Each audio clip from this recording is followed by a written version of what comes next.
I'd like to welcome Washington and Jefferson College to the stage. 16th year head coach Mike Sirianni and senior defensive back Zach Royba are here this afternoon representing the Presidents. W&J. Kevin, I want to reiterate, seriously though, a lot of you guys know Joe is the person that comes and sees you after the game, but you don't know him as a genuine, one of the greatest people that I've ever met. He's just a genuine good person, and I appreciate everything you do, Joe. So, seriously, you're a good man. I'll give you that one. You can cut me off for that one. I was going to ask Cam for basketball tickets since no one wanted to, but I'll trade you Colts tickets for Warriors tickets. Coach, we're going to start with some questions for you. You lost one of the most prolific wide receivers in Division III history when Jesse Zubik graduated last spring. How do you replace that type of consistent output and playmaking ability in your offense?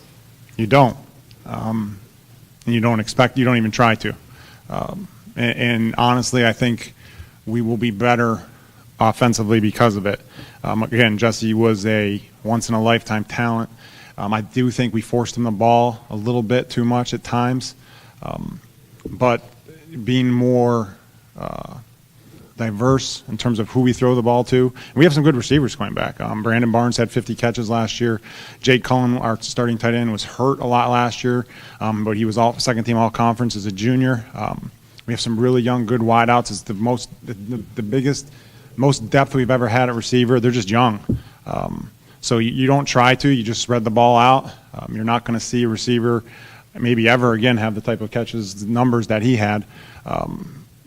So you don't try to. You just spread the ball out. Hope your young kids are ready to play. That's why we have spring practice.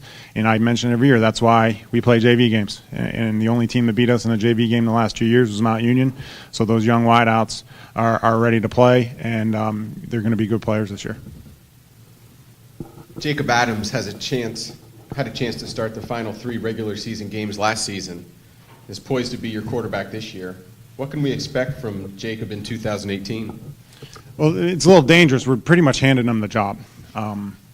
We don't really have anyone else. We have a couple very good freshmen that we're excited about. That being freshmen, you don't know what you're going to get. One's a coach's son, Coach Haycock, the coach at Muskingum. His son is coming to W&J. We're excited about him.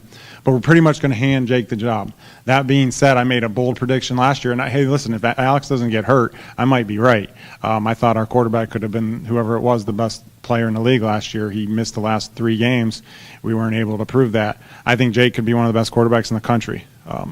He played terrific. I think, he had 9 touchdowns and 1 interception in 3 games as a starter.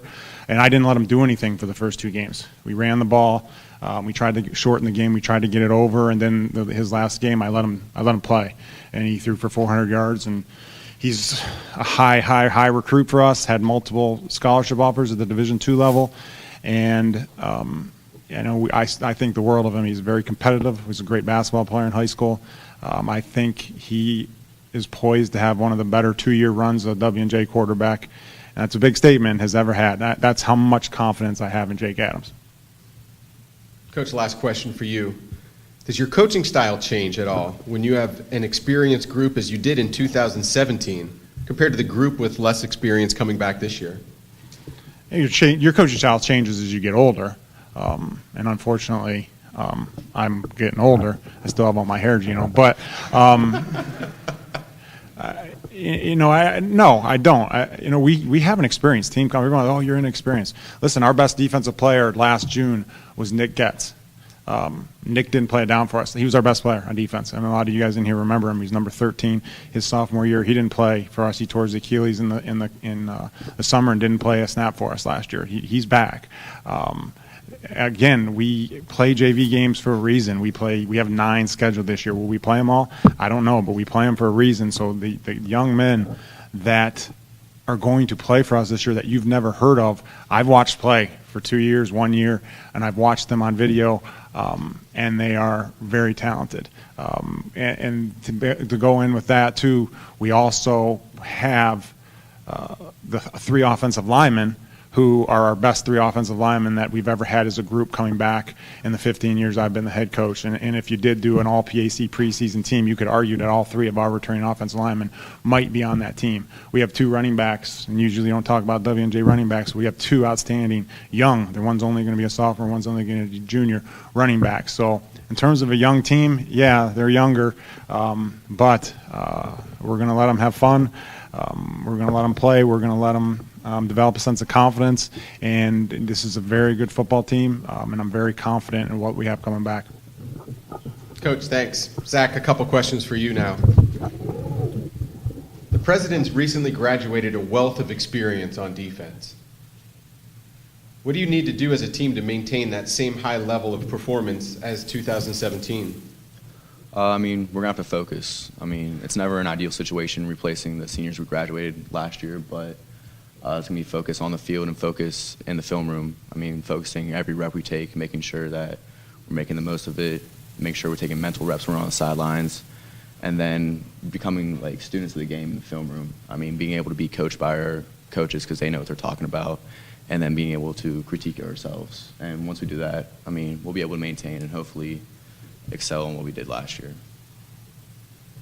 As the most experienced returning defensive player for W&J, what type of role outside of your safety position do you see yourself in, both on and off the field this year? Definitely a leadership role. Making sure we're competing in practice, making sure we're staying focused and keeping the right mindset, but also kind of presenting myself as an extra coach on the field, especially these young players, making myself available to them, answering questions, anything they have, and when I'm on the sidelines and they're on the field, watching them so I can give any type of tips I can to them. And off the field, obviously there's a lot of temptations on a college campus, and sometimes that creates trouble, but we got to make sure that when we go out, we're being respectful and we're kind of conducting ourselves in a way that W&J football should be represented. Zach, final question for you. With 1 season left and 28 career victories under your belt, what has it meant to you to wear a W&J football uniform?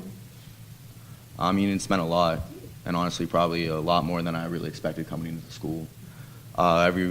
Most people know that W&J has a great education, great football program, but you really don't know what it means until you're a part of it.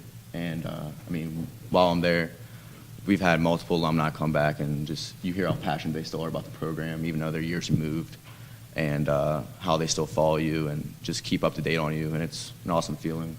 And then also the friendships I've made has been some of the best friendships I'll ever have in my life, and that's credit to W&J football and just being able to put on the jersey and knowing the history behind the program. So being a part of the program has definitely meant a lot to me.